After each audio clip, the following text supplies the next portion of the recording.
izvi zvakaoma kuti uende uchindisiya ndega iwe baby. Izvi zvakaoma kuti uende swagate. Zvakaoma kuti uende uchindisiya ndega iwe baby. Izvi zvakaoma kuti uende uchindisiya ndega. Izvi zvakaoma kuti uende uchindisiya ndega iwe baby.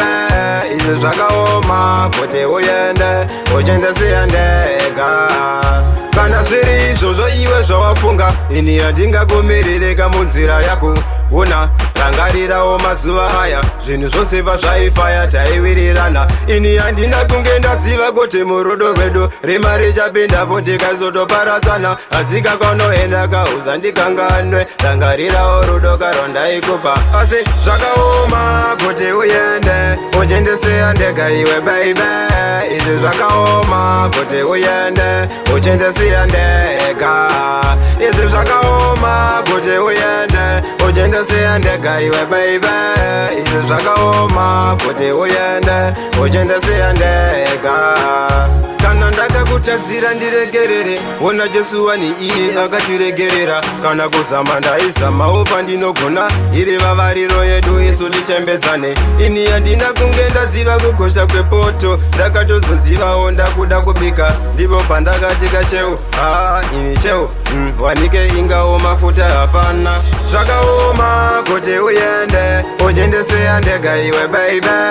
Izvi zvakaoma kuti uende uchindisiya ndega. Izvi zvakaoma kuti uende uchindisiya ndega iwe baby.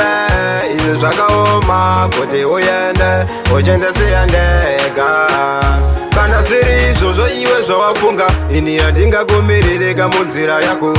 Una rangarirawo mazuva aya, zvinhu zvose pazvaifaya taiwirirana. Ini handina kunge ndaziva kuti murudo rwedu rima richapindapo tikazotoparadzana. Asi kakaunoenda kauzandikanganwe, rangarirawo rudo karwandaikupa. Zvakaoma kuti uende uchindisiya ndega iwe baby. Izvi zvakaoma kuti uende uchindisiya ndega. Izvi zvakaoma kuti uende uchindisiya ndega iwe baby. Izvi zvakaoma kuti uende uchindisiya ndega. Zvakaoma kuti uende uchindisiya ndega iwe baby. Izvi zvakaoma kuti uende uchindisiya ndega. Izvi zvakaoma kuti uende uchindisiya ndega iwe baby. Izvi zvakaoma kuti uende uchindisiya ndega. Kana ndakakutadzira ndiregerere, ona Jesu wani iye akatiregerera. Kana kuzama ndaizamawo pandinogona, iri vavariro yedu isu tichembedzane.